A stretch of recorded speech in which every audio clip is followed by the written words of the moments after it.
దేవుని మహాకృప చొప్పున మరొకసారి మనం ఆయన సన్నిధిలో చేరి ఆయన ఆరాధించి ఒక విశేషమైన సమయాన్ని మనకు అనుగ్రహించారు. ఎవరికైనా వందనాలు చెప్పేటప్పుడు దయచేసి మీరు వందనాలు చెప్పేటప్పుడు ఇలా చేతులెత్తి వందనాలు చెప్పండి. మీకు ఎవరన్నా వందనాలు చెప్పినప్పుడు కూడా మీరేం చేయాలి? మీరు కూడా అలానే చెప్పాలి. మీరు ఎవరికైనా చెప్పాలనుకుంటే చేతులెత్తి ఎదుటికొచ్చి వందనాలు చెప్పండి. 2, ఒకవేళ మీకు ఎవరికైనా వందనాలు చెప్పారనుకో, మీరు కూడా ఏం చేయాలి? మీరు కూడా అలానే వాళ్ళకి వందనాలు తెలియజేయాలి. 2, నేను ఇక్కడ వందనాలు చెప్పిన తర్వాత కూడా కొంతమంది ఎవరు కూడా వందనాలు చెప్పట్లేదు అంటే అది ఏదో ఒక మర్యాద అనమాట. అంటే ఇక్కడ నేను కాదు, నేను ఒక్కడనే కాదు, ఎవరు వచ్చినా సరే ఇక్కడ ఒకవేళ ఎవరు నిలబడి మీకు అందరికీ వందనాలు అని చెప్పినప్పుడు ఏం చేయాలి? వెంటనే మీరు కూడా వందనాలు. అంటే స్పృహలో ఉండలేదేమో ఒక్కోసారి, మరి స్పృహలో లేకుండా మనసు ఎక్కడికన్నా వెళ్ళిపోతుందేమో. అంటే ఒక మర్యాద, అది ఒక గౌరవం అనమాట. అది లోకంలో కూడా ఒక సూక్తి ఉంది కదా, నమస్కారానికి సంస్కారం ప్రతి నమస్కారం అని అంటారు అనమాట. అదొక సంస్కారం అనమాట. అంటే ప్రతిగా తిరిగి చెప్పడం అనేది ఒక సంస్కారం. అంటే మనం ఎదుటి వాళ్ళు మనల్ని ఎంత గౌరవిస్తున్నారో మనం కూడా వాళ్ళని ఏం చేయాలి?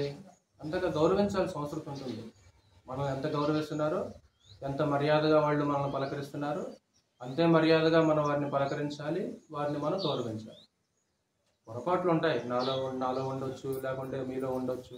ఆ పొరపాట్లు మనసులో పెట్టుకొని మనం మనుషుల పట్ల ముభావంగా ఉండకూడదు. ఉంటాయి బలహీనతలు ఉంటాయి, పొరపాట్లు ఉంటుంటాయి. వాటిని నెమ్మదిగా దిద్దుకుంటూ ఉంటుంటాను అనమాట. అవి ఇదిగో పలానా పొరపాటు చేసాడు గతంలో, అది మనసులో పెట్టుకొని మనుషుల పట్ల మనం ఎలా ఉండకూడదు? ముభావంగా ఉండకూడదు అనమాట. కలిసిపోవాలి వెంటనే. ఒకవేళ ఆ సమయంలో మనం బాధపడ్డా సరే, ఒక క్షణం బాధ వస్తుంది. ఒకవేళ ఆ నిమిషంలో మనం బాధపడ్డా దాన్ని ఏం చేయాలి? తర్వాత దాన్ని మర్చిపోవాలన్నమాట, దాన్ని వదిలేసేయాలి. అంతేగాని గతంలో ఎలా చేశాడు అలాగన్నాడని అది మనసులో పెట్టుకొని ముభావంగా ఉండటం అనేది అది దైవ స్వభావానికి వ్యతిరేకమైన స్వభావం. ఎందుకంటే అపకారమును మనసులో ఉంచుకోదంటాడు. ప్రేమ గురించి మాట్లాడుతూ మొదటి గ్రంథ పత్రికలో ఏమంటాడు? ప్రేమ అపకారమును మనసులో ఉంచుకోదు.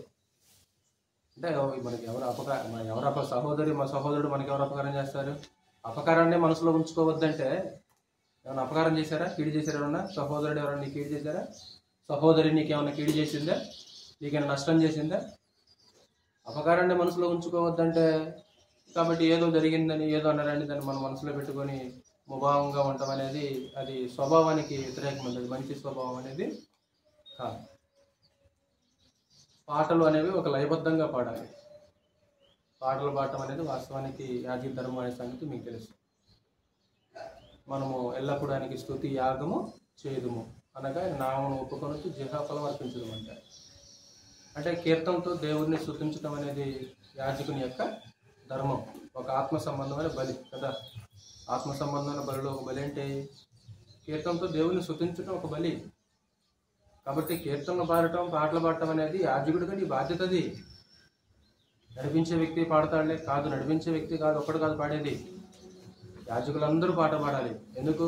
యాజకునిగా నీ ధర్మం, నీ బాధ్యత అది. పాటలు పాడటం అనేది, కీర్తనలతో దేవుడిని స్తుతించడం అనేది నీ బాధ్యత అది. అంతే. కాబట్టి నెమ్మదిగా నోట్లో కొనుక్కుంటూ కాదు, ఎంత వాయిస్ ఉంటే అంత వాయిస్తో పాటలు పాడాలి. గుర్తుంచుకోండి. మీరు కొత్త విషయాలు కాదు ఇవి. మీరేం చిన్నపిల్లలు కూడా కాదు, చిన్నపిల్లలు కాదు ఈ విషయాలు నేర్పడానికి. కానీ చెప్పాల్సి వస్తుంది అనమాట. ఎందుకంటే పాటలు అలాగా ఒక్కోసారి అలా వినిపిస్తుంది నాకు పాటలు. అలా కాకుండా ఒక లయబద్ధంగా ఎక్కడ ఎత్తుకోవాలి ఆ పాటని, ఎక్కడ దించాలి ఆ పాటని, ఎక్కడ స్లో అవ్వాలి, అది మనకు తెలియాలి ఆ విషయం. మరి ఏం చేయాలి? వాళ్ళంటప్పుడు ఏం చేయాలా? ఏ పాట అయితే సరిగా రాదో ఆ పాట ఇంటి దగ్గర ఏం చేయాలా? నేర్చుకోవాలా ఇంటి దగ్గర. అందరూ పాడుతున్నారు ఆ పాట, నాకు ఇంటి దగ్గర రావట్లేదు, నాకు ఆ పాట అందరితో కలిసి రావట్లేదని ఏం చేయాలా? నేర్చుకోవాలి కదా ఇంటి దగ్గర. మరి లేకపోతే ఎలాగా? మరి ఎలాగా? అంటే ఒక లయబద్ధంగా ఉండాలి దేవుడిని స్తుతించడం. దేవాలయంలో అలా ఉండేదన్నమాట. ఆసాపు లీడర్గా ఉండేవాడు. ఆసాపు కీర్తన ఉంటాయి కదా, గాయకులకి అందరికీ ఆయన లీడర్ అనమాట. ఎలా పడితే అలా పాడటం ఉండదన్నమాట అక్కడ దేవాలయంలో. యెరూషలేము పాత నిబంధన కాలం. అంటే ఒక క్రమంగా పాడటం అనేది చాలా అవసరమైంది. కొద్ది నిమిషాలు మరొక సందేశాన్ని మనం ఆలోచించాలి.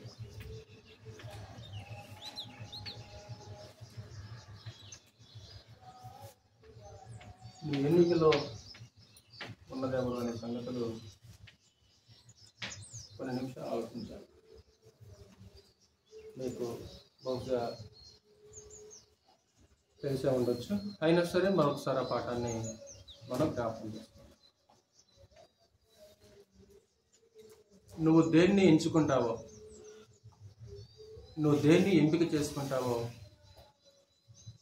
నీవు ఎంపిక చేసుకునే దానిలోనే నీ భవిష్యత్తు అనేది ఆధారపడింది.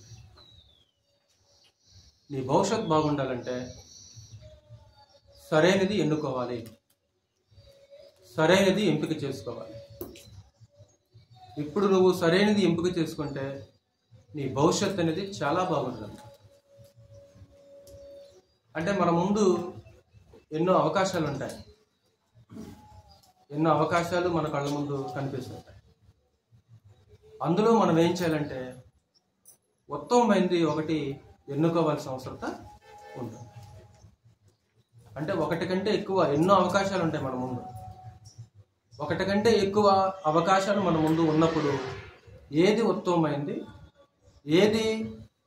ఏది ఎన్నుకుంటే నా జీవితం బాగుంటుంది, దేన్ని ఎంపిక చేసుకుంటే నా భవిష్యత్తు బాగుంటుంది అని ఆలోచించి ఉత్తమమైనది ఎంచుకోవాల్సిన అవసరం ఉంటుంది.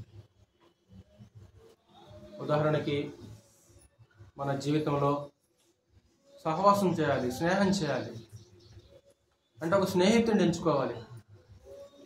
అంటే నా జీవితంలో ఒక స్నేహితుడిని ఎంపిక చేసుకోవాలి. ఎలాంటి వ్యక్తిని నేను ఒక స్నేహితుడిని ఎంపిక చేసుకోవాలి, దాని మీద నీ జీవితం ఆధారపడి ఉంటుంది. ఎందుకంటే స్నేహం వలన ఏమంటాడు, దుష్ట సాంగత్యము మంచి నడవడని చెరుపును. అంటే స్నేహం యొక్క ప్రభావం అనేది నీ జీవితం మీద, నీ వ్యక్తిత్వం మీద పడుతుంటుంది. అంటే ఎలాంటి వారిని నేను స్నేహితులుగా ఎంపిక చేసుకోవాలి. అందుకే కీర్తనలో ఒక మాట అంటాడు, యెహోవా నీ యందు భయభక్తులు గలవారిని, నీ ఉపదేశములు అనుసరించు వారికి నేను చెలికాడను అని మాట్లాడుతాడు. చెలికాడు అంటే స్నేహితుడు. అంటే నేను ఎవరికి స్నేహితుడిగా ఉంటాను? ఎవరైతే నీ యందు భయభక్తులు కలిగి ఉంటారో, ఎవరైతే నీ ఉపదేశాలని అనుసరిస్తారో అలాంటి వారికి మాత్రమే నేను చెలికాడను, నేను స్నేహితుడను. అంటే అలాంటి వాళ్ళు నాకు స్నేహితులుగా ఉండాలి, నేను అలాంటి వారికి స్నేహితుడిగా ఉండాలి. 10th క్లాస్ అయిపోయిన తర్వాత ఆ జీవితాన్ని నిర్దేశించే లేదా జీవితంలో సెటిల్ అయిపోయే గ్రూపులు ఎంచుకోవాలి కదా. 10th క్లాస్ దాకా ఫలానా చదువు, ఫలానా గ్రూప్ అనేది ఉంటుందా? ఉండదు. 10th అయిపోయిన తర్వాత ఇదిగో ఈ గ్రూప్కి భవిష్యత్తు ఉంది, ఇదిగో ఈ గ్రూప్ని ఎంచుకుంటే భవిష్యత్తులో నా జీవితం బాగుంటుంది అని ఆ స్టూడెంట్స్ ఏం చేస్తుంటారు అంటే, ఒకే గ్రూప్ ఉంటుందా, అనేకలు ఉంటాయా? అనేకం ఉంటాయి. అంటే వాళ్ళ కళ్ళ ముందు ఎన్నో అవకాశాలు ఉంటాయి. వాళ్ళు ఏం చేయాలంటే ఒక ఉత్తమమైనది ఎన్నుకోవాలన్నమాట. ఒక ఉత్తమమైనది ఎంపిక చేసుకోవాలి, ఒక ఉత్తమమైనది చూస్ చేసుకోవాలి. అది అప్పుడు అతని జీవితం అనేది చాలా బాగుంటుంది అన్నమాట. ఒకవేళ తీసుకున్న తర్వాత అనవసరంగా నేను చెప్పానండి మా వాడికి బైపీసీ తీసుకోవద్దన్నాను, కానీ వాడు ఏం చేశారంటే తీసుకున్నాడు. ఇప్పుడు చూడు ఏమైపోయింది, వాడు జీవితం అంతా పాడైపోయింది. అంటే అక్కడ ఎంపిక చేసుకునేటప్పుడు ఏం చేశాడు, అక్కడ రాంగ్ స్టెప్ వేసాడు, రాంగ్ చాయిస్. అంటే సరైన మనిషి ఎన్నుకోలేదు, రాంగ్ స్టెప్ వేసాడు. కాబట్టి కాలక్రమంలో అతని జీవితం ఏం చేస్తుంటే సెటిల్ అవుతుందన్నమాట. కొంచెం అలజడి అనేది కనిపిస్తుంది అన్నమాట. వివాహంలో కూడా నా జీవిత భాగస్వామిని ఎంపిక చేసుకోవాలి. నేను ఎలాంటి వారిని నా జీవిత భాగస్వామిగా నేను ఎంపిక చేసుకోవాలి? ఎలాంటి వారిని?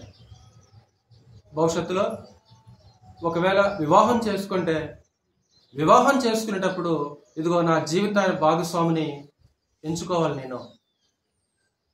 అంటే ఎలాంటి వారిని నేను నా జీవితానికి ఒక భాగస్వామిగా ఎంపిక చేసుకోవాలి అనేది మీకు అర్థం కావాల్సిన అవసరం ఉంటుంది అన్నమాట. అలాగే సమాజంలో కూడా తరచుగా ఒక మాట ఉంటుంది, మన భవిష్యత్తు బాగుండాలంటే ఒక మంచి రాజకీయ నాయకుడిని ఏం చేయాలి? ఎన్నుకోవాలి. ఒక మంచి రాజకీయ నాయకుడిని కనుక మనం ఎన్నుకున్నాం అనుకో, మన జీవితాలు చాలా బాగుంటాయి. అంటే ఎంపిక అనేది, అంటే దేన్నైతే ఎంచుకుంటావో దాని మీదనే నీ జీవితం, నీ భవిష్యత్తు అనేది ఆధారపడి ఉంటుంది. అది భౌతికమైనదైనా సరే, ఆత్మ సంబంధమైనదైనా సరే.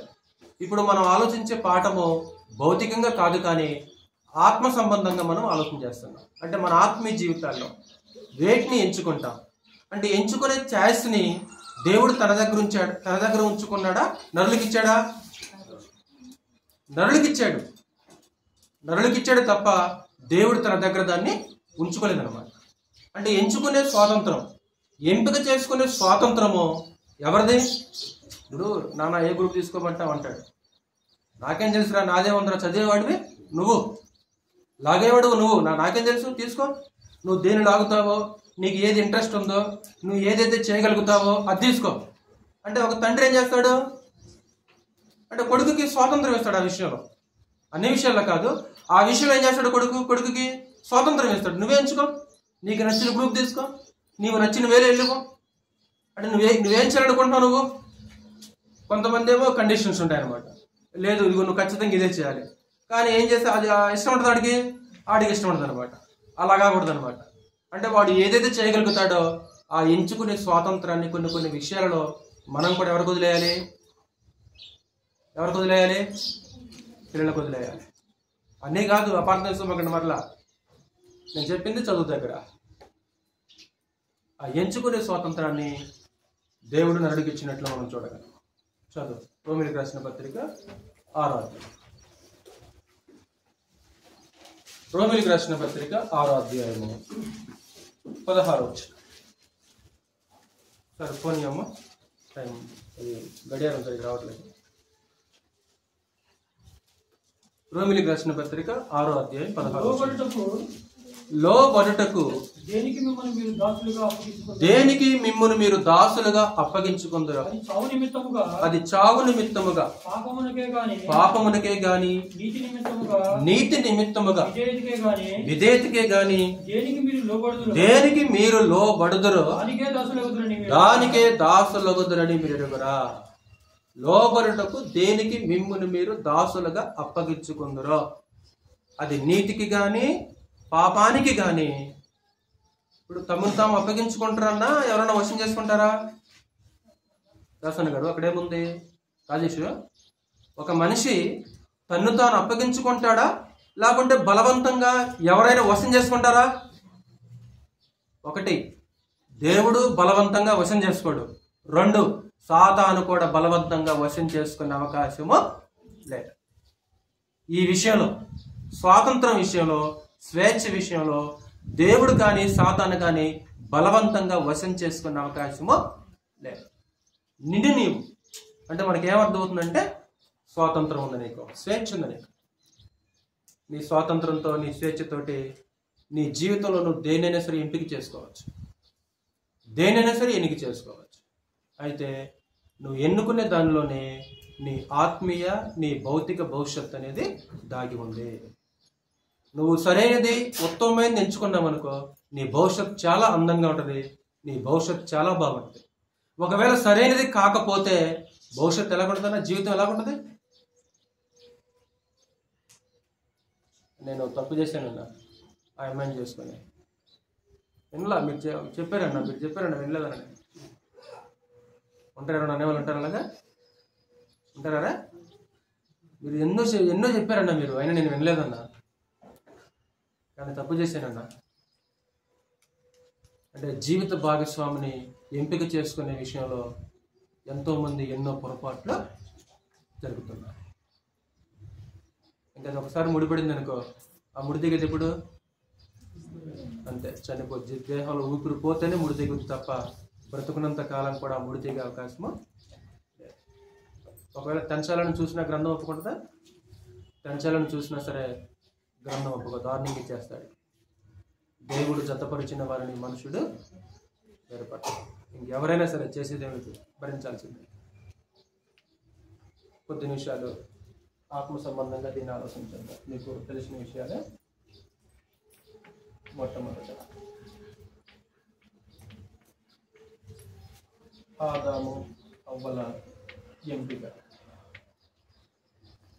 దేవుడు వారి ఎదుట రెండు పెట్టాడమ్మా. ఒకటి జీవము, రెండు మరణం. రాజేష్, ఈ రెండు పెట్టాడు కదా దేవుడు వాళ్ళ ఎదుట ఏదైనా తోటలో, ఈ రెండు పెట్టాడు కదా. ఒకటే ఉంచాడా, రెండు ఉంచాడా? రెండు ఉంచేసాడు. ఆహారమునకు మంచిది, తర్వాత జీవవృక్ష ఫలమును, రకరకాల ఫలవృక్షములను, మంచి చెడులు తెలియనిచ్చే ఫలవృక్షములను మొలిపించాడు. చెప్పాడు ఇదిగో ఆహారం ఇది తినొచ్చాను. ఇదిగో ఇంకోటి ఉంది ఒకటి, ఇదిగో ఈ మంచి చెడులు తెలియనిచ్చే వృక్ష ఫలను మాత్రం తినకూడదు. ఏలైనా నువ్వు తిను ఏమైపోతారు, నువ్వు చచ్చేది. అంటే జీవము వాళ్ళ కళ్ళ ముందు ఉంది, మరణము వాళ్ళ కళ్ళ ముందు. దేవుడు ఏమన్నా వాళ్ళ స్వాతంత్రాన్ని అడ్డుకున్నాడా? అడ్డుకోలే. సంఖ్యలతో దేవుడు వాళ్ళని బంధించాడా? బంధించలేదు. ఎందుకు? ఆదాము అవ్వలు ఈ రెండిట్లో ఏది ఎంచుకున్నారనా? ఈ రెండిట్లో వాళ్ళు దేన్ని ఎంపిక చేసుకున్నారు? తర్వాత వాళ్ళ జీవితం ఎలా ఉంది అంటే అదే అందుకే ఒక పాయింట్ అది మనసులో పెట్టుకోండి. నువ్వు ఎంచుకునే దానిలోనే నీ భవిష్యత్ దాగి ఉంది. నువ్వు ఎంచుకునే దానిలోనే నీ భవిష్యత్ అనేది దాగి ఉంది అన్నమాట. అంటే వీళ్ళు దీన్ని ఎంపిక చేసుకున్నారు. ఎంపిక చేసుకున్న తర్వాత వాళ్ళ గతి, వాళ్ళ భవిష్యత్తు, వాళ్ళ జీవితం అనేది ఎలాగుంది, ఎలాగైపోయింది వాళ్ళ జీవితం మీకు తెలుసు కాబట్టి అలా నెమ్మది కొంత స్పీడ్గా వెళ్ళిపోతాం. కొన్ని పాయింట్లు చెప్పేస్తాను. రెండు, లోతు ఎంపిక. ఒకటి సహవాసము, రెండు సమృద్ధి. సహవాసం అంటే దైవికమైన వ్యక్తులతో సహవాసం. సహవాసం అంటే మరలా దైవికమైన వ్యక్తులతో సహవాసం. అంటే ఒకటి సహవాసం, రెండు సమృద్ధి. లోతు కళ్ళ ముందు ఈ రెండు ఉన్నాయి. లోతు దేన్ని ఎంపిక చేసుకున్నాడు? లోతు దేన్ని ఎంపిక చేసుకున్నాడు? కృష్ణమూర్తి అన్న గారు దైవికమైన వ్యక్తులతో సహవాసాన్ని ఎంచుకున్నాడా? సమృద్ధిని ఎంచుకున్నాడా? దైవికమైన వ్యక్తులతో సహవాసాన్ని ఎంచుకోలేదు ఆ మనిషి, సమృద్ధిని ఎంచుకున్నాడు. తర్వాత తన జీవితం ఏమైపోయింది శ్రవణ్? అంటే చూడండి, అంటే ఎంపికలోనే నీ భవిష్యత్తు ఉంది. అంటే ఎంచుకున్న తర్వాత నీ భవిష్యత్తు ఎలాగైపోతుంది, నీ జీవితం ఎలాగైపోతుంది తర్వాత. అది ఆత్మీయంగా కూడా రెండు భౌతికంగా కూడా. అంటే అబ్రహాము హారానా, లోతు తండ్రి పేరు హారాన్. అంటే ఈయన అబ్రహాం పెద్దవాడు అనుకుంటా. అబ్రహాం పెద్దవాడు. అబ్రహాం పిల్లలు పుట్టలేదు, తమ్ముడికి లోతు పుట్టాడు. అంటే లోతు తమ్ముడు కాదు, లోతు ఎవరు? సహోదరుని కొడుకు, అంటే తమ్ముడు కొడుకు. లోతు తండ్రి చనిపోయాడు, బిడ్డను కన్నాడు. అబ్రహాం యొక్క తండ్రి కంటే ముందే చనిపోయాడు. ఎక్కడ చనిపోయాడు? కల్దీలు ఊరిన పట్టణంలో చనిపోయాడు. అప్పుడు దేవుడు అబ్రహాముని పిలిచాడు. అబ్రహాముని పిలిచినప్పుడు అబ్రహాం ఏం చేశాడు? తండ్రిని లోతుని వెంట పెట్టుకుని ఎక్కడి దాకా వచ్చాడు? హారాన్ దాకా వచ్చాడు. హారాన్లో తండ్రి ఏమైపోయాడు? తండ్రి చనిపోయాడు. తర్వాత అక్కడ నుంచి ఎక్కడికి వచ్చేసాడు? మరలా కనాన్ దేశం వచ్చేసాడు. ఎవరిని వెంట పెట్టుకుని వచ్చాడు? లోతుని శారా వచ్చేసింది. ఓకే, అంటే మన సబ్జెక్ట్ ఏంటంటే లోతుని కూడా ఏం చేశాడు? ఆయన వెంట పెట్టుకుని వచ్చేసాడు. అంటే దేవుడు ఒక మాట అక్కడ, అబ్రహామా నీవు ఆశీర్వాదముగా ఉండువు. అంటే అబ్రహాము ఆశీర్వాదాలకు ఏమవుతాడు? కారకుడు అవుతాడు. అందుకే అబ్రహాము వెంట వచ్చిన లోతును కూడా దేవుడు ఏం చేశాడు? ఆశీర్వదించేశాడు. ఎంతగా ఆశీర్వదించాడు? అబ్రహాముకి వెండి బంగారాలు పశువులు విస్తారమైనది, లోతుకు కూడా వెండి బంగారాలు పశువులు విస్తారమైనది. అక్కడ ఒక మాట అన్నాడు, వారి ఆస్తి వారు కలిసి నివసించలేనంత విస్తారమైనది. అంటే ఆస్తి ఎక్కువైతే దూరం పెరుగుతానా? అవును, మన జీవితంలో కూడా అంతే కదా. ఒకప్పుడు ఏం లేనప్పుడు ఒక ఇంట్లోనే అందరం వండుకుందాం, తల్లిదండ్రులు అందరు కదా. ఇప్పుడు ఆస్తి ఎక్కువైంది కదా. ఒక్కొక్క ఇంట్లోకి ఎన్ని బిడ్డలు ఉంటాయి ఇప్పుడు రెండు లేదు. ఒకప్పుడు చిన్నప్పుడు ఒక సింగిల్ పెట్టుకుంటా, తర్వాత రెండు అయిపోయింది. ఇప్పుడు రెండు కాదు, ఇప్పుడు ట్రిపుల్ బెడ్రూమ్. రెండు కాదన్నమాట. తినే దగ్గర కూడా దూరం అయిపోయింది కదా. అందరూ ఒక చోట కూర్చొని తినేవాళ్ళు. ఇప్పుడు ఎవరి బెడ్రూమ్ వాళ్ళే కదా తినేది, అంతే.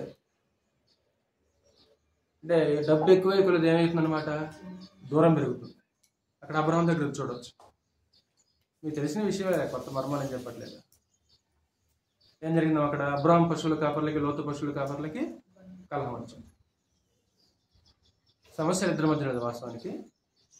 అంటే అబ్రహాం దాన్ని శాంతియుతంగా సామరస్యంగా ఆ సమస్యని పరిష్కరించాలనుకున్నాడు. లోతుని పిలిచేశాడు. మన బంధువులు, మన మధ్య కలహం అనేది అసలుకి అంటే బంధువుల మధ్య కలహం ఉండకూడదు. బంధువుల మధ్య కలహం ఉండకూడదు. ఏ బంధువులతోనన్నా మనం మాట్లాడుకుని ఉన్నావా? ఎరా అక్క, మన సర్కిల్లో ఏ బంధువులతోనైనా మనం మాట్లాడకుండా దూరంగా విరోధంగా ఉన్నావా? వద్దు. సాధ్యమైనంత వరకు శక్యమైతే మీ చేతనైనంత మట్టుకు సమస్త మనుషులతో సమాధానంగా ఉండాలి. అంటే మన వైపు నుంచి ఏమేం ప్రయత్నం చేయాలన్నా సమాధానం. మనం సమాధానం కోసం ప్రయత్నం చేయాలి. వాళ్ళు యాంటీగా ఉంటే వేరే సంగతి. కానీ మన మనసులో మన హృదయంలో మన వైపు నుంచి మాత్రం మన బంధువులు కాబట్టి మన మధ్య ఏముండకూడదు, కలహం ఉండదు. ఎంపిక చేసుకునే ఛాయిస్ని అక్కడ అబ్రహాం ఎవరికి ఇచ్చాడు? సంధ్య. ఎంపిక చేసుకునే అవకాశాన్ని అబ్రహాం ఎవరికి ఇచ్చాడనా? వయసులో పెద్దోడు. 2 ఆ భూమి ఆ దేశం కూడా ఎవరికి వాగ్దానం చేశాడు దేవుడు? అబ్రహాంకి వాగ్దానం చేశాడు. ఇప్పుడు మొదటి అవకాశం అబ్రహాంకి ఉందా లోతుకుందా? అబ్రహాంకి. ఎందుకంటే అతను సంతానానికి వాగ్దానం చేశాడు. కానీ దాన్ని అతను ఉపయోగించుకున్నాడా? ఛాయిస్ని ఇచ్చేశాడు. ఇదిగో నువ్వు తూర్పు తట్టుకి వెళ్తే పడమర తట్టుకి, ఉత్తరం తట్టు వెళ్తే దక్షిణం తట్టుకి, ఇది దేశం అంతా నీ ఎదురు ఉంది. వెళ్ళి ఏం కావాలి? అన్నయ్య నేను వదిలిపెట్టలేను అన్నయ్య, నేను వదలలేను, నేను పోను అన్నయ్య. మన ఇద్దరి మధ్య కాదుగా సమస్య వచ్చేసింది. ఎవరి మధ్య? వాళ్ళ మధ్య వచ్చేసింది అనడామా? అంటే లోతు దేన్ని ఎంపిక చేసుకున్నాడు? అక్కడ బాగా నీటి వనరులు ఉన్నాయి, అక్కడ బాగా మ్యాథ్స్ దొరుకుద్ది, అక్కడ బాగా ఆర్థిక ప్రయోజనాలు ఉన్నాయి. ఇదిగో అక్కడికి వెళ్తే బాగా లాభాలు వచ్చేస్తాయి. అంటే దైవికమైన వ్యక్తితో సహవాసాన్ని అతను ఎంచుకోలేదు, సమృద్ధిని కోరుకుంటా. అతను సమృద్ధి వైపు మనిషి వెళ్ళిపోయాడు. ఇప్పుడు భౌతికంగా ఆ ప్రాంతం సమృద్ధిగా ఉంది, కానీ ఆత్మ సంబంధంగా ఎలాగుందమ్మా? ఎలాగుందంటే ఆ ప్రాంతం 13వ అధ్యాయంలోకి వచ్చేసరికి యెహోవా తోట వలె, అంటే ఏదైనా తోట ఎలాగైతే పచ్చగా కలకల్లాడుతుందో సస్యశ్యామలంగా ఉందో సొదొమ గొమొర్రా ప్రాంతం నాశనం చేయక మునుపు అలాగే. అంటే దాన్ని ఎంచుకున్నాడు ఆ మనిషి. దాన్ని ఎంచుకొని అబ్రహాముని విడిచిపెట్టి బయటికి వెళ్ళాడు. తర్వాత ఆ కుటుంబం ఎలా తయారైంది? చివరికి ఎంతమంది మిగిలిపోయారు? భార్య ఏమైపోయింది? కూతుర్లు ఎలాంటి ఆలోచనతో ఉన్నారు? అంటే అతని భవిష్యత్తు ఎలాగైపోయింది? కానీ పేతురు అతని గురించి ఒక మాట మాట్లాడాడు. పేతురు అతని గురించి ఇచ్చిన స్టేట్మెంట్ ఏంటంటే నీతిమంతుడు. ఆ నీతిమంతుడు వారి మధ్య కాపురం ఉంది. దినదినము నీతిగా తన మనసును నొప్పించుకొని వచ్చాను. బయటికి రావచ్చు కదా. ఇప్పుడు వెళ్ళాడు, అక్కడ వెళ్ళిన తర్వాత పరిస్థితి అర్థమైంది, అక్కడ ఉండలేమనే పరిస్థితి అర్థమైపోయింది. ఏం చేయాలి అప్పుడు? బయటికి రావచ్చు కదా. బయటికి వచ్చాడు, మరి రాలేదు. ఎందుకంటే రాలేదు మరి? ఇప్పుడు ఆ సొదొమ గొమొర్రా ప్రజల యొక్క క్రియలను చూసి ఆ మనిషి యొక్క మనసు నొచ్చుకుందంట. ఆ మనిషి యొక్క మనసు నొచ్చుకుంది. ఇప్పుడు అంతగా నొచ్చుకొని బాధపడే విధంగా అక్కడ ఉండమేంటి? మరి బయటికి రావచ్చు కదా, తిరిగి మరలా అబ్రహాం దగ్గరికి రావచ్చు కదా, లేకుంటే మరొక ప్రాంతానికి వెళ్ళవచ్చు కదా. అలా ఏమైనా వెళ్ళాడా? వెళ్ళలేదు. ఎందుకు? అక్కడ ఆర్థిక ప్రయోజనాలు. అది ఈరోజు సంఘానికి దూరంగా ఒకవేళ ఎక్కడికి వెళ్ళినా సరే సంఘము సహవాసం ఉండాలి. ఒకవేళ అలా కాకపోతే పలానా చోట వ్యాపారం బాగా జరుగుతుంది, పలానా చోట ఆర్థిక ప్రయోజనాలు ఉన్నాయి, ఇదిగో పలానా చోటకి వెళ్తే ఉద్యోగాలు దొరుకుతాయి. నన్ను అపార్థం చేసుకోవద్దు. ఒకవేళ నువ్వు ఉద్యోగం కోసం వెళ్ళావా, ఖచ్చితంగా నువ్వు ఏమెతకాలి? అక్కడ సంఘం ఉందా? వ్యాపారం కోసం వెళ్ళావా? అక్కడ సంఘం ఉందా? ఇంకేదన్నా పనికి వెళ్ళావా? అక్కడ సంఘం ఉందా? అంటే ఆర్థిక ప్రయోజనాలను ఆశించి సంఘానికి దూరంగా వెళ్ళిపోతామా? సహవాసానికి దూరంగా వెళ్ళిపోతామా? అంటే ఎందుకు లోతు దేన్ని ఎన్నుకున్నాడు? సహవాసాన్ని ఎన్నుకోలేదు. దేన్ని ఎన్నుక చేసుకున్నాడు? సమృద్ధి. అక్కడ బాగా ఆహారం దొరుకుతుంది, బాగా మేత, బాగా నీళ్లు ఉన్నాయి, పచ్చిక మైదానాలు. అది మోయాబ్ అంటే ఇప్పుడు ప్రజెంట్ ఆ దేశం జోర్డాన్, అంటే ఇశ్రాయేల్ దేశాన్ని కానుకున్నాడు. జోర్డాన్ అంటే పర్వత ప్రాంతాలు అన్నమాట. చాలా అద్భుతంగా ఉంటుంది అనమాట ఆ ప్రాంతం. సొదొమ, రెండోది ఆ మోయాబ్ ప్రాంతాలు ఎలా ఉంటాయంటే దగ్గరగా ఉంటాయి అనమాట. తర్వాత దేవుడు దాన్ని ఏం చేశాడు? నాశనం చేశాడు. కానీ అది నాశనానికి ముందు అది ఎలా ఉండేదంటే చాలా అద్భుతమైన ప్రాంతం అన్నమాట. మరి అక్కడ సహవాసం ఉందా? లేదు. అంటే మీకు తెలుసు కాబట్టి మీకు రిఫరెన్స్ చెప్పట్లేదు. అంటే ఈరోజు మన ఎంపిక ఎలా ఉంటుంది? మన ఎంపిక ఎలా ఉంది? మూడు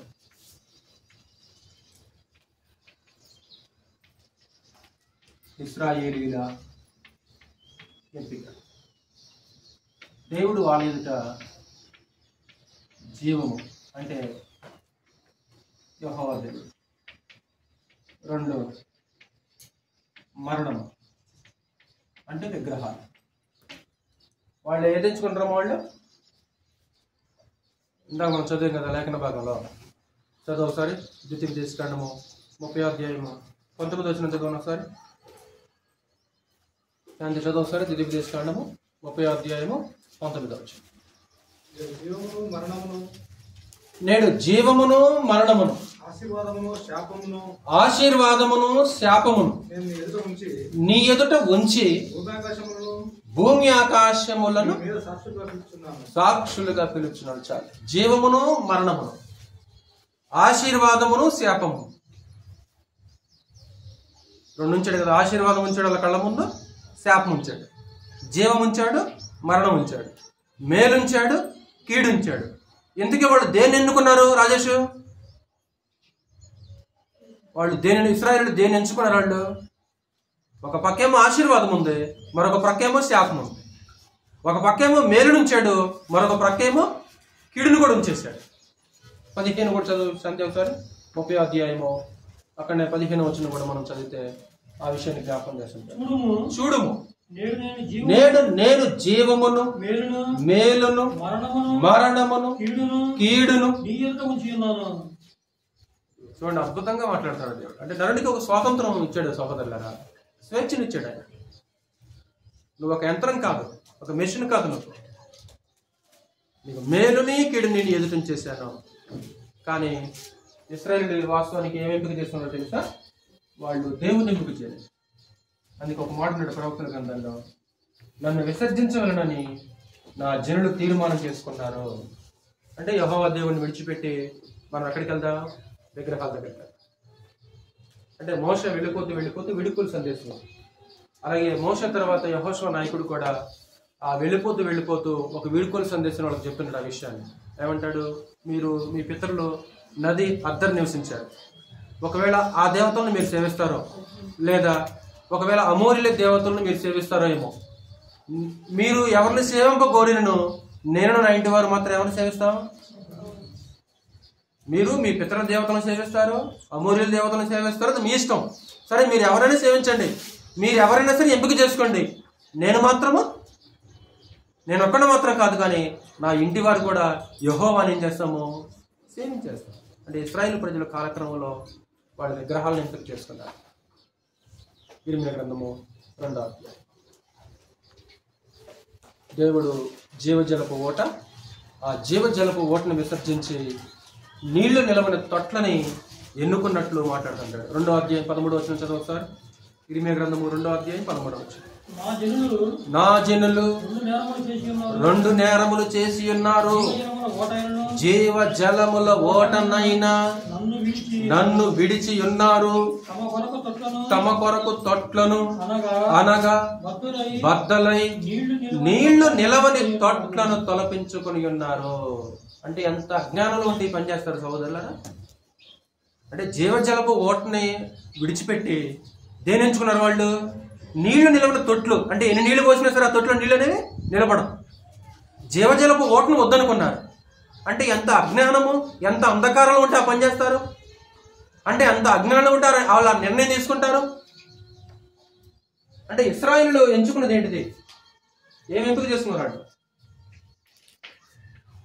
4 ఇశ్రాయేలు రాజైన రెహబాము ఎంపిక. 1 పెద్దల ఆలోచన. 2 స్నేహితుల ఆలోచన. ఈ రెండింటిలో ఏం తీసుకున్నాడు పాఠ్యాతను? గుర్తొస్తుందా? దాసుని గుర్తొస్తుందా? కృష్ణమూర్తి గారు రెహబాము కూడా 2 ఛాయిస్లు ఉన్నాయి కదా కళ్ళ ముందు. ఈ రెండిట్లో రెండు కావాలా, ఒకటి కావాలా? రెండిట్లో ఒకటి మాత్రమే. మరి ఎందుకు రెహబాము దేన్ని ఎంపిక చేసుకున్నాడు? ఇప్పుడు పెద్దల యొక్క ఆలోచనని ప్రకారంగా నడిచాడా? స్నేహితుల యొక్క ఆలోచన ప్రకారంగా నడిచాడా? ఒక అపారమైన జ్ఞానం కలిగిన వ్యక్తి కడుపును పుట్టాడు ఈ మనిషి కదా. ఒక అపారమైన జ్ఞానం కలిగి కఠినమైన ప్రశ్నలకు కూడా ప్రత్యుత్తరం ఇవ్వగల సామర్థ్యం ఉన్న వ్యక్తి సొలొమోను. అలాంటి ఒక విశేషమైన వ్యక్తి యొక్క గర్భాన పుట్టిన మనిషికి ఒక సాధారణ యొక్క సమస్యని పరిష్కరించలేకపోయాడు. ఒక సులువైన ప్రశ్న, వాస్తవానికి సులువైనది. అంటే అంతటి జ్ఞానవంతుడి కడుపున ఇలాంటి వ్యక్తి ఎలా పుట్టాడు అనిపిస్తుంది అన్నమాట. ఏమన్నారు ప్రజలు వచ్చి? చెప్పు, ప్రజలు వచ్చి ఏమన్నారు? జరా గుర్తొస్తున్న మాటలు అంటే అర్థమైంది కదా. అంటే ఇతను ఏ ఆలోచన అనుకున్నాడు? స్నేహితుల యొక్క ఆలోచన అనుకున్నాడు తప్ప పెద్దల యొక్క ఆలోచన అనుకోలేదు. ప్రజలందరూ వచ్చి ఏమన్నారమ్మా, మీ తండ్రి ఏం చేశాడు? మా మీద కాడిని బరువు చేశాడు, 2 కఠినమైన దాస్యాన్ని మా మీద పెట్టాడు. నువ్వు గనక అది గనక సులువు చేసావనుకో, మా జీవితాంతం నీకేమవుతాం? మేము దాసులు అవుతాం. అద్భుతం. ప్రజలు అంటే సొలొమోను ప్రజలకి పన్నులు భారం పెట్టాడు, భయంకరమైన కఠిన దాస్యం చేశాడు. అది కనుక సులువు చేసావనుకో, మేము నీకు దాసులు అవుతాం.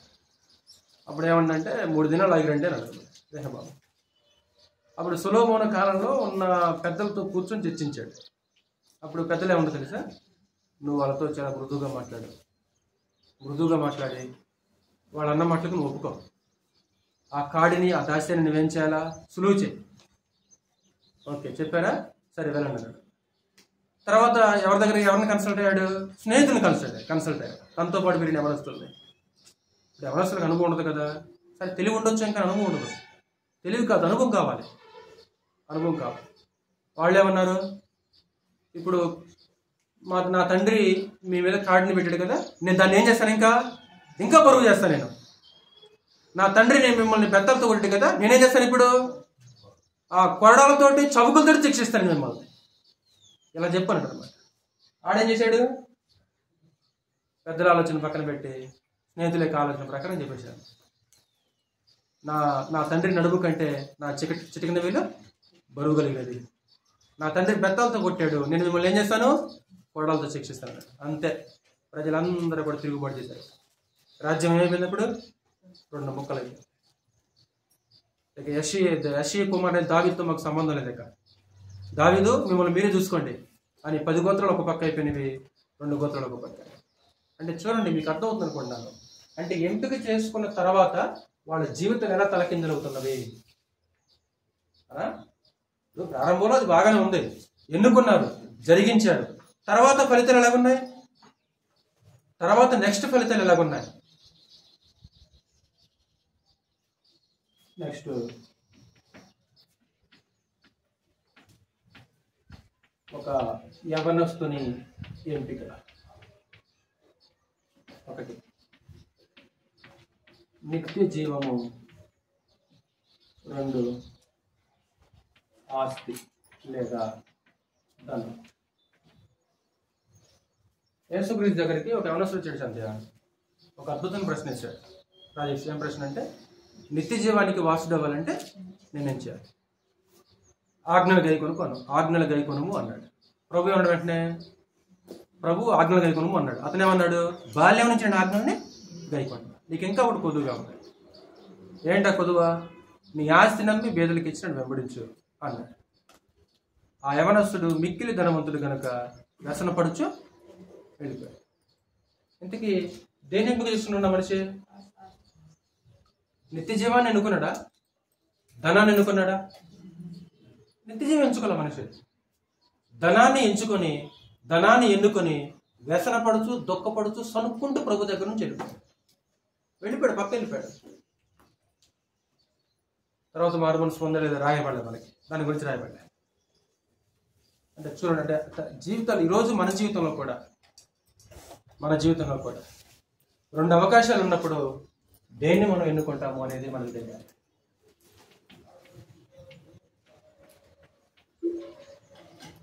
మార్త మరియల ఎంపిక. 1 ప్రభువు బోధ వినడం. 2 విస్తారమైన పని. కదమ్మా, ఒక పక్కేమో వాక్యం వినటం ఉంది, 2 కళ్ళ ముందు 2 ఉన్నాయి. 1 వాక్యం వినటం, 2 పని చేయటం. వాక్యం వినటం, పని చేయటం. ఎందుకు వీళ్ళిద్దరిలో దేని ఎంచుకున్నారు? వీళ్ళిద్దరిలో ఉత్తమమైంది యేసుక్రీస్తు. మార్త ఎంచుకుందా, మరి ఎంచుకుందా? మరే కదా. ప్రభు అక్కడ చివరిలో ఆవిడ వచ్చి ఇసుకుంది కదా, నేను విస్తారమైన పని చేత ఇబ్బంది పడుతున్నాను, నా సహోదరికి చెప్పా, మార్త నీవు అనేకమైన పనుల చేత విచారం కలిగి ఉన్నావు, కానీ అవసరమైంది ఉత్తమమైంది ఒకటే, అది మరి ఏర్పరచుకుంది. అది ఆవిడ ఇద్దరి నుంచి తీసివేయడం అవకాశము. అంటే వాక్యం వినటం, పని. ఫస్ట్ ఏం చేస్తావు నువ్వు? ఇప్పుడు ఈ ఛాయిస్ నీ దగ్గరకు వచ్చింది అనుకో, నువ్వేం చేస్తావు? పని ఎంచుకుంటావా, వాక్యం ఎంచుకుంటావా?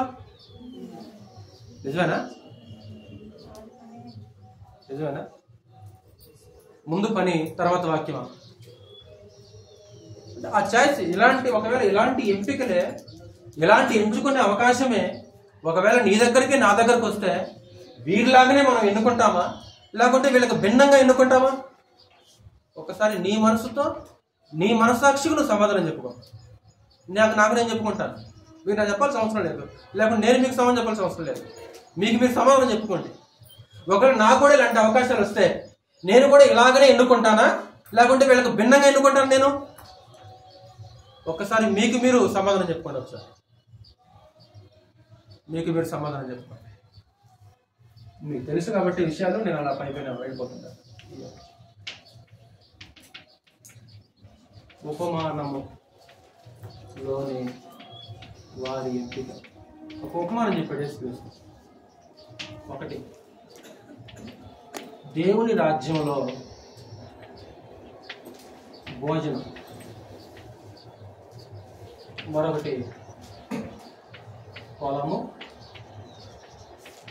ఎడ్లు, పెండి. అంతే కదమ్మా? ఒక నెఫములు చెప్పే ఉపమానం తెలుసుగా మీకు? నెఫములు చెప్పే ఉపమానం. ఒక పక్క ఏమో దేవుని రాజ్యంలో భోజనం చేసే ఒక అద్భుతమైన కార్యక్రమం ఉంది ఒక పక్క.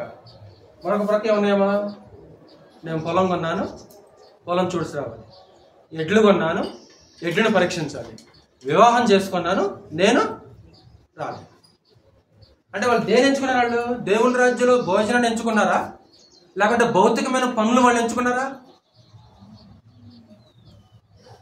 ఎప్పుడన్నా దేవుని రాజ్యంలో భోజనం మానుకొని మీరు కూడా ఇప్పుడు ఇంటి దగ్గర ఉన్నారా? ఎప్పుడన్నా దేవుని రాజ్యంలో భోజనం మానుకొని ఎప్పుడన్నా పెళ్ళికి వెళ్ళారా? ఏవి ఎంచుకుంటున్నారు? రెండిట్లో ఏది ఎంచుకుంటున్నాం మనం? ఒక 2 అవకాశాలు నీ కళ్ళ ముందు ఉన్నప్పుడు ఎంపిక చేసుకునే స్వాతంత్రం ఈరోజు నీకు నాకు.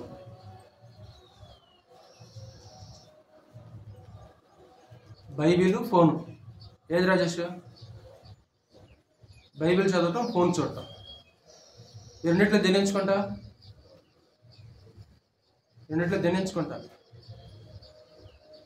ప్రార్థన, నిద్ర.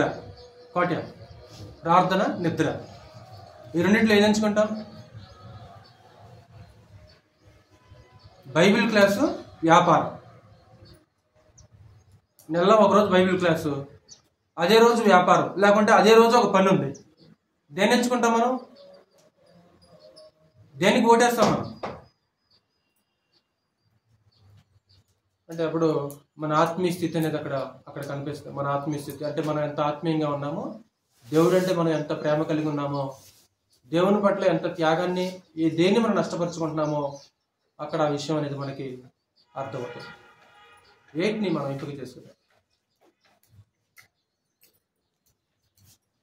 ఇంకొక ఆయన గురించి చెప్తాను.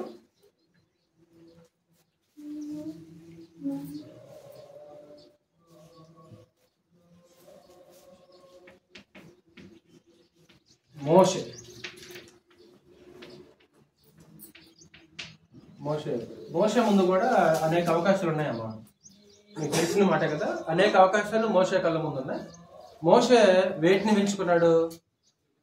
మోషే దేన్ని ఎంచుకున్నాడు? ఏమంటాడు? హెబ్రీ పత్రిక 11వ అధ్యాయం చూద్దాం. 24వ వచనం చదవచ్చంటే ఒకసారి. హెబ్రీ పత్రిక 11వ అధ్యాయము 24వ వచనం చదువు. మోషే పెద్దవాడైనప్పుడు విశ్వాసమును బట్టి ఐగుప్తు ధనము కంటే, ఒక పక్క కళ్ళ ముందు ఐగుప్తు ధనం ఉంది. ఐగుప్తు ధనాన్ని ఎంచుకున్నాడా? దేని ఎంచుకున్నాడు? తర్వాత క్రీస్తు విషయమైన ఎంత గొప్ప భాగ్యమని ఎంచుకొని, క్రీస్తు విషయమైన నింద, క్రీస్తు విషయం ఎంత గొప్ప భాగ్యమని ఎంచుకొని, అదేంటి నిందను ఎంచుకోవడం ఏంటరా? దేనికంటే? దీనికంటే ఇది గొప్పదా? ధనం గొప్పదా? నింద గొప్పదా? సైలెంట్ గారు, ధనం గొప్పదా? నింద గొప్పదా? నింద.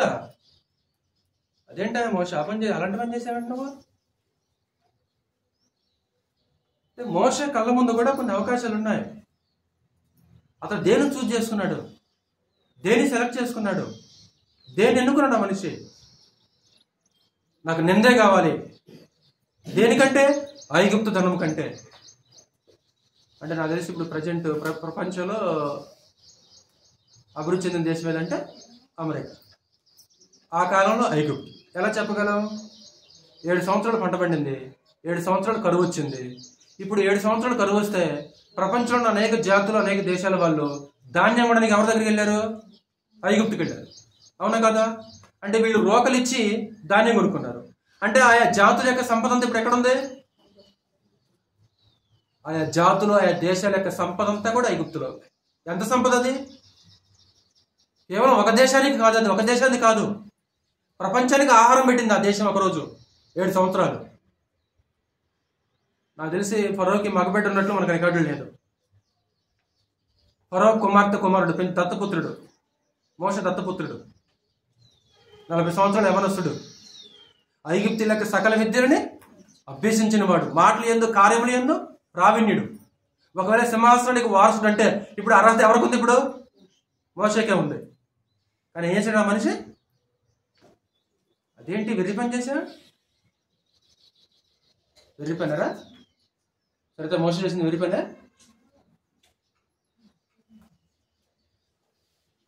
కొంతమంది గవర్నమెంట్ ఉద్యోగాన్ని వదులుకొని స్వార్థ పని కూడా చేస్తున్నారంట. కొంతమంది ఉద్యోగాలు మానుకొని స్వార్థ పని కూడా చేస్తున్నారంటనా? అది ప్రైవేట్దో లేకుంటే గవర్నమెంట్దో ఏదైనా. అరే అదే వెరిపెట్టిందా నీకు? ఉద్యోగం అనుకున్నావేంట్రా? శరీర సంబంధమైన కళ్ళతో చూస్తే అంతే ఉంటుంది. చూడండి ఎంత అద్భుతమైన మాట అది. ఐగుప్తు ధనము కంటే క్రీస్తు విషయమైన నింద గొప్ప భాగ్యం. గొప్ప భాగ్యం. ఈరోజు మనకి నిందలొద్దు. నిందల నుంచి బయటకు వచ్చి మనకి ఘనత, గౌరవం, గుర్తింపు కావాలి మనకి. ఒకవేళ తొందరపడి ఎవరైనా నలుగురు ఏదైనా మాట అంటే మాత్రం మనం ఒప్పుకుంటామా? పడం మనం. దేవుని యొక్క పిల్లలు క్రీస్తుని వెంబడించే వాళ్ళు ఆ నిందను భరించాలి. ఇప్పుడు క్రీస్తుని వెంబడిస్తే నిందలు వస్తాయని చెప్పారా జరసు? లేకుంటే ఆర్థిక ప్రయోజనాలు కలుగుతుందని చెప్పిందా బైబిల్? నా నామము నిమిత్తము నిందించబడి, హింసించబడి, వెలివేయబడి క్రీస్తుని నమ్ముకుంటే మాకు నిందలు వచ్చి అనే సాక్ష్యాలు ఉన్నాయి ఈరోజు లోకంలో. క్రీస్తుని నమ్ముకుంటే మాకు లాభం కలిగింది అనే సాక్ష్యాలు ఈ లోకంలో తేలండి గారు. ఏ సాక్ష్యాలు ఉన్నాయి ఈరోజు? అంటే మేము క్రీస్తుని నమ్ముకున్నాము, మాకు లాభం కలిగింది, అప్పులు పోయినవి, ఆరోగ్యం వచ్చింది, లేకుంటే ఉద్యోగం వచ్చింది, లేకుంటే ప్రమోషన్ వచ్చింది, లేకుంటే కడుపులో గడ్డ తగ్గింది. అంటే భౌతికమైన లాభం. అంటే క్రీస్తుని నమ్ముకున్నాం మేము, మాకు నింద వచ్చిందని సాక్ష్యాలు చెప్పారమ్మా? ఇంతకీ క్రీస్తుని వెంబడిస్తే ఏం కలుగుద్దని బైబిల్ చెప్తుంది? చెప్పేది తెలుసు కదా మీకు ఆ విషయాలు. నా నామం మీద మీరు సకల జనుల చేత ద్వేషించబడతారు, మీరు వెలివేయబడతారు, మీరు హింసించబడతారు, మీరు నిందించబడతారు. అది కలుగుతాయని ముందే చెప్పాడు ప్రభు. అంటే నిన్న ఎంచుకుంటామా మనం ఈరోజు? ఒకవేళ మోసే అవకాశమే ఈరోజు నీ దగ్గరికి నా దగ్గరకు వచ్చేసింది అనుకో, ఒకవేళ మోసే స్థానంలో నువ్వు నేను ఉండి దేని ఎంచుకుంటావు రాజేష్? ఒకసారి మోసే స్థానంలో మనం ఊహించుకుందాం. ఒకవేళ నేనే మోసే స్థానంలో ఉంటే నేనేం చేయగలను ఆ రోజు మోసే స్థానంలో నేను ఉంటే ఏం చేయగలను? నేను నిజంగా మోసేలాగా నేను చేయగలనా? మోసేలాగా నేను కూడా ఎంచుకోగలనా? ఒకవేళ యథార్థంగా మనం సమాధానం చెప్పుకుంటారా? అప్పుడు మనకే అర్థం, మన ఆత్మస్థితి మనకే అర్థమైంది నేను ఎలాంటి ఉన్నాం. చదువు సరే, ఫిల్ చేద్దాం అవసరం మీకు తెలిసినమాట. మోషే పెద్దవాడైనప్పుడు విశ్వాసమును బట్టి ఐగుప్తు ధనము కంటే క్రీస్తు విషయమైన నింద గొప్ప భాగ్యమని ఎంచుకొని అల్పకాలము పాపభోగము అనుభవించుట కంటే, రెండవది అల్పకాల పాపభోగం ఒక పక్క ఉంది. తర్వాత నెక్స్ట్ మరొక పక్క ఏముంది? చదువు. అల్పకాలము పాపభోగం అనుభవించుట కంటే దేవుని ప్రజలతో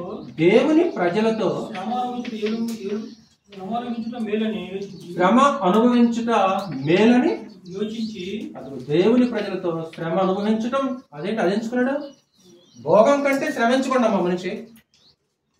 కానీ సొలొమోను దేని ఎంచుకున్నాడు? అంటే మోషే దేని ఎంచుకున్నాడు? మోషే సుఖభోగాల కంటే దేని ఎంచుకున్నాడు? శ్రమను ఎంచుకున్నాడు మోషే. కానీ సొలొమోను ఏం ఎంచుకున్నాడు? సంసోను ఏం ఎంచుకున్నాడు?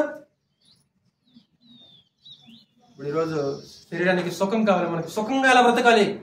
ప్రతి మనిషి కావాల్సిన అదే కదన్నా. సుఖంగా ఎలా బ్రతకాలి, సుఖంగా ఎలా జీవించాలి.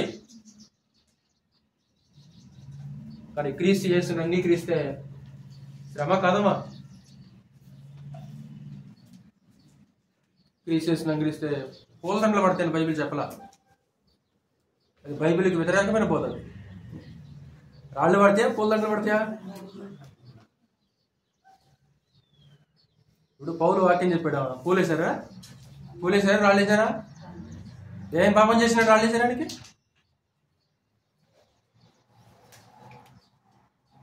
నెక్స్ట్ ఇంకొక మాట ఉంది కదా, ఫరో ఏమంటాడు? పిలిచి అవుతారు.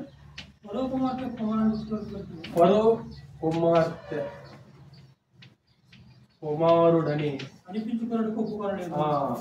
కుమార్తె కుమారుడికి అనిపించుకోవాలి. మరి ఏమనిపించుకున్నాడు? ఇష్టపడ్డాడు? దేవుని సేవకుడు లేదా దేవుని దాసుడు. అంటే అతనికి ఎలా పిలిపించుకోవడం అనిపించుకోవడం ఇష్టం లేదమ్మా. ఫరో కుమార్తె యొక్క కుమారుడని అలా పిలిపించుకోవటం ఆ మనిషికి ఏమాత్రం కూడా ఇష్టం లేదంటే చూడండి. అసలు కానీ నాకు నిన్న చదువుతున్నప్పుడు అది నాకు నొక్కి చదివాను అనమాట. ఎన్నోసార్లు చదివాను. అరే ఏంది భలే ఆలోచించడం మనిషి. ఫరో కుమార్తె కుమారుడని అనిపించుకోవడానికి ఇతను ఫలానా కుమారుడు, ఫలానా ఆవిడ కుమారుడని పిలిపించుకోవడం అనిపించుకోవడం ఎవరికి ఇష్టం లేదు? మోసేకి ఇష్టం లేదు. ఇప్పుడు మనం క్రైస్తవులుగా పిలిపించుకోవడం ఇష్టమా శ్రమను? లేకుంటే గతంలో మనకుంది కదా ఆ విధంగా పిలిపించుకోవడం ఇష్టమరా? ఒకటే క్రైస్తవులుగా పిలిపించుకోవటం ఇష్టమా, క్రైస్తవులుగా అనిపించుకోవటం ఇష్టమా? ఇప్పుడు గతంలో మనం ఒక జాతి నుంచి, ఒక కులం నుంచి బయటకు వచ్చాం కదా, అలా పిలిపించుకోవడం ఇష్టమా మనకి? శ్రవణ్, నాకు నిన్న చదువుతున్నప్పుడు నాకు ఈ థాట్ వచ్చేసింది అనమాట. ఒక అద్భుతమైన మాట కదా అది. మనం ఎలా పిలిపించుకోవడానికి ఇష్టపడుతుంటాం? క్రైస్తవులుగా పిలిపించడానికి ఇష్టపడుతుంటావా, లేకపోతే గతంలో ఉన్న తోకను పెట్టుకుంటావా? ఒకళ్ళు ఎవరికైనా చెప్పామనుకో మనం ఏం సబ్మిట్ చేస్తావరా? క్రిస్టియన్ సబ్మిట్ చేస్తావా, లేకపోతే దేని సబ్మిట్ చేస్తాం? మనం ఏమని చెప్తాం? మనం అంటే గతంలో ఉన్నట్లే పిలిపించడం ఇష్టం కదా మనకి, అలా అనిపించుకోవడం మనకి ఇష్టం కదా. కానీ మోషేకి అలా లేదు. ఫరో కుమార్తె కుమారుడు అనిపించుకున్నట్టుగా అసలు మనిషికి మింగుడు వాళ్ళ మాట. దేవుని దాసుడిని, దేవుని యొక్క సేవకుడిని, అక్కడ ఉంటే రాజుగా పిలువబడతాడు. అవునా కదా? అక్కడ ఉంటే రాజుగా పిలువబడతాడు. ఎక్కడికి వస్తే దేవుని సేవకుడు, దేవుని దాసుడు. అంటే ఏది ఎంచుకున్నాడు రాజేష్? చూడండి ఒక అద్భుతం కదా. ఇక్కడ మూడు అవకాశాలు కళ్ళ ముందు ఉన్నాయి. ఐగుప్తు ధనం కంటే క్రీస్తు విషయమే నేను. అల్పకాలం పాప భోగం కంటే దేవుని ప్రజలతో శ్రమ. మరో కుమార్తె కుమారుడు అనిపించుకున్నాడు కంటే దేవుని యొక్క దాసుని పిలిపించుకోవడం అతనికి ఇష్టం. ఎందుకంటే అతడు ప్రతిఫలముగా కలగబో బహుమానమందు దృష్టి ఉంచెను. ప్రతిఫలముగా అతని త్యాగాలకి, అతని కష్టాలకి, అతని కన్నీరికి, అతని శ్రమకి దేవుడు ఒక బహుమానాన్ని సిద్ధం చేశాడు. ఆ బహుమానం కొరకు మోషే దినించుకున్నాడు రా, ఇదిగో వీటించుకున్నాడు. ఇది అల్పకాలం అని తెలుసు కదా, ఇది అల్పకాలం. మొత్తం బతికింది ఎంతకాలం అయినా 120 సంవత్సరాలు. ఈ అవకాశం ఎప్పుడు వచ్చింది? 40 సంవత్సరాల వయసులో వచ్చింది. తర్వాత 40 సంవత్సరాలు అడవిలో గొర్రెలు కాశాడు. తర్వాత 40 సంవత్సరాలు ఇశ్రాయేలుకి నాయకుడిగా నడిపించాడు. అంటే టోటల్గా ఈ భోగం ఎంతకాలం అనుభవించగలడు ఆయన? 80 సంవత్సరాలు. 40 సంవత్సరాల వయసులో ఈ అవకాశం వచ్చిందిరా. ఎంతకాలం అనుభవించగలడు? 80 సంవత్సరాలు. మరి బహుమానం నిత్యత్వం ఎంతకాలం రా? ఒకవేళ 80 సంవత్సరాల మీదనే ఆశపడి దీని కనుక వదులుకుండా అనుకో, నిజంగా మోషే పేరు ఉండేదా? మోషే గురించి మనం ఇలా చదువుకునే వాళ్ళమా? నిత్యత్వం ఉండేవాడా? యేసుక్రీస్తు తాబోరు పర్వతం ఎక్కినప్పుడు ఆ పర్వతం మీద మోషే కనబడేవాడా? అంటే తాత్కాలిక పరిస్థితుల మీద దృష్టి పెట్టలేదు. తాత్కాలిక సుఖాల మీద, తాత్కాలిక ఆనందాల మీద అతని మనసు లేదు.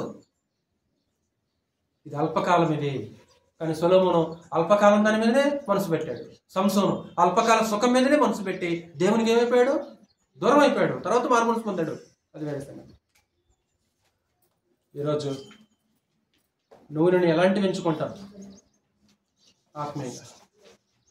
ఈరోజు నిజంగా మోషేలాగా మనం ఎంచుకోగలమా, లేకుంటే వీరిలాగా మనం ఎంచుకుంటున్నామా? ఎరా, మోషేలాగా మనం ఎంచుకోగలమా, లేకుంటే వీరిలాగా మనం ఎంచుకుంటున్నామా? మన ఎన్నికలో ఉన్నదెవరు? మన ఎన్నికలో ఉన్నదేమిటి? భౌతికమైనవి ఉన్నవా, ఆత్మ సంబంధమైనవి ఉన్నవా? నీ ఎంపిక మీదనే నీ భవిష్యత్తు అనేది ఆధారపడదు, నీ జీవితం ఆధారపడుతుంది. అది భౌతికంగా కానీ ఆత్మీయంగా కానీ. నేను ముగించేస్తాను. నీ ఎన్నికల్లో ఉన్నదెవరు? ఒకసారి బోర్డుకి వెళ్ళి చూడండి.